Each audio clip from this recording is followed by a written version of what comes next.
Alright, so in this video we are actually going to be taking a look at my own personal world. I've been thinking of doing a world tour, but I think it's going to be more interesting if I show you cool builds in my world kind of throughout many videos instead of one big video. Maybe I will do one big video eventually, but I just want to show you this really cool build that I use almost every time I join my world. Alright, so the first thing you may notice is I think the build looks pretty cool. I think it's pretty decent. I think I really fell in love with these blocks. I forgot what they were called. I think it's Blackstone?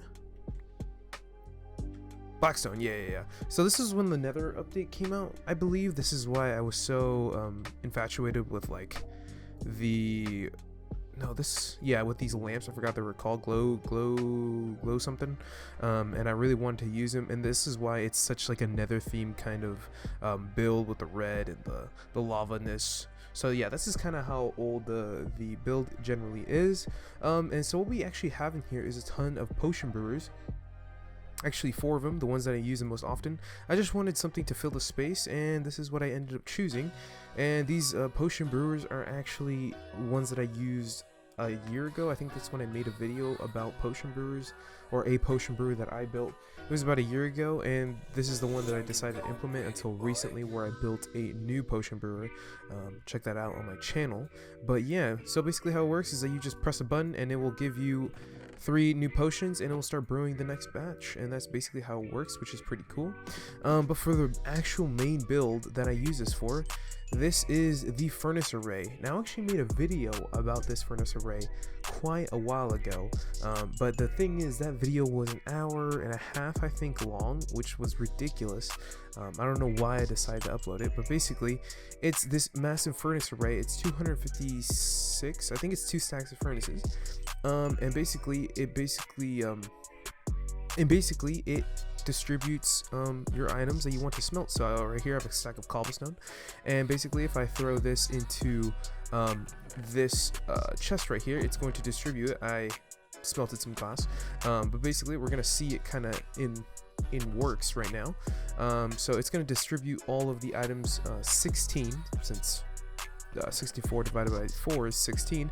It's going to distribute it, and then it's going to distribute these into all the furnaces basically. So it's going to be super fast.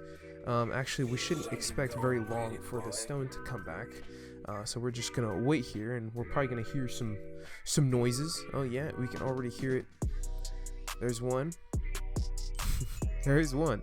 Hopefully we get some more here soon. I don't know why it's being funny. Okay, now it's coming in. Yeah, it's pretty good.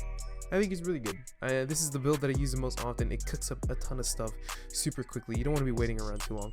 And of course, my whole world was built in survival.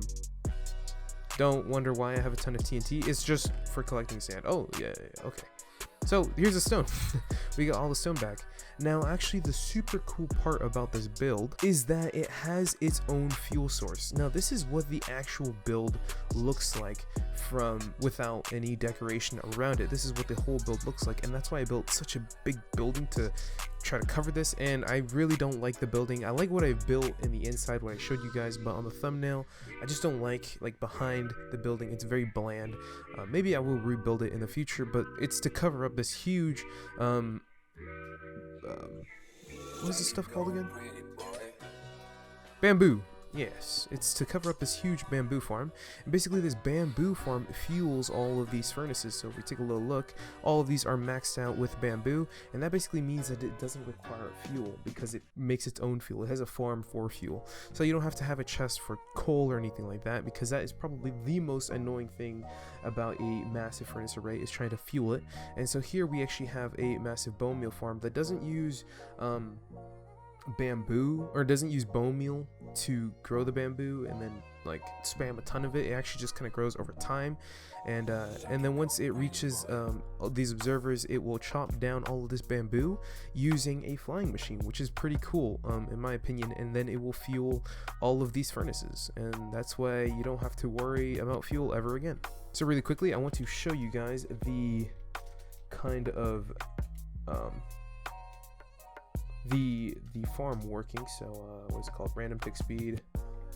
Let's put it to 100, and here we go. We can actually see it growing very quickly, and then once it hits a certain level, basically where those observers are at, it's going to chop it all down, but we just gotta wait until that machine goes off. We'll see this redstone. There it is. Perfect. And now it chops down the entire thing, which is pretty cool. And then now this machine is going to go back. As you can see, there are some bamboo sitting on other bamboo, like on the placed bamboo, and then this machine will kind of actually knock them off, as you can see, so that the minecarts below can actually collect all the stuff. And I don't know why, somehow it kind of leaks out sometimes, but plus, trust me, there's plenty of bamboo to go around.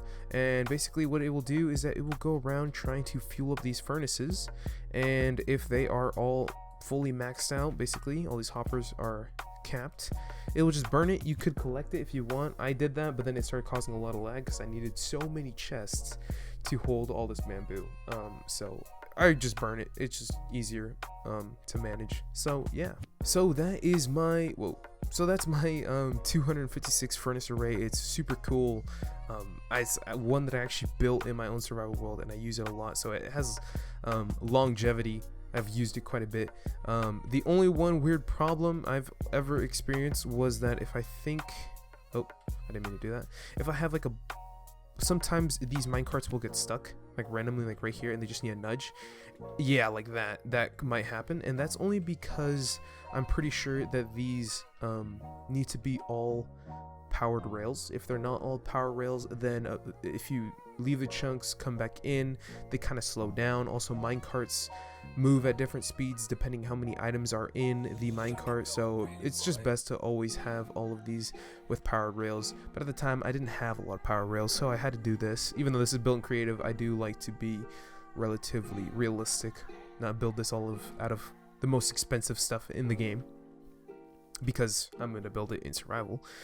So yeah, if you guys are interested in this build, maybe I'll make a tutorial about it in the future, because I did build one and it was an hour and a half long, so I definitely want to make a better tutorial of this machine. Anyway, so that's going to be it for this video. Thank you guys all for watching, and I'll see you guys in the next video.